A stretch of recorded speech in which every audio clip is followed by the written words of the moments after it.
Hi friends, welcome to our YouTube channel. Friends, इस video में हम देखेंगे डिलेड ब्रांचेस और शेड्यूलिंग। डिलेड ब्रांचेस में क्या होता है? This concept preserves the execution path in the pipeline while execution of transfer of control operation.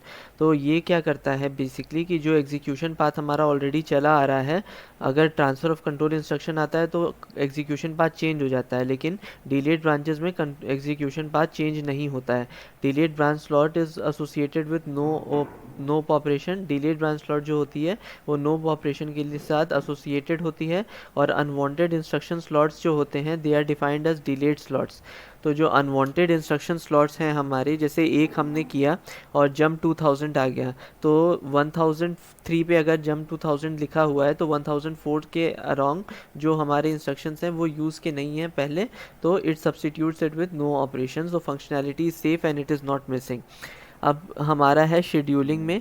तो शेड्यूलिंग में consider the following program segment. I1 में add R0, R1, R2। I2 में मल R3, R0, R4। I3 में add R4, R5, R6।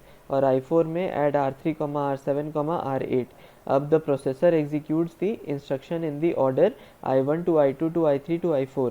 I2 is data dependent on I1 and I3 is data dependent on I2. तो friends, अब हम next class में देखेंगे कि कैसे हम इसको रिजॉल्व कर सकते हैं। तो आज की क्लास में हमने क्या देखा कि डिलेड ब्रांचेस का कॉन्सेप्ट हमने देखा, जिसमें हमने देखा कि नो ऑप ऑपरेशन क्या होता है, और हमने फिर देखा कि फंक्शनैलिटी अगर सेफ रखनी है हमको तो हमें कैसे डिलेड ब्रांचेस का यूज़ करना चाहिए।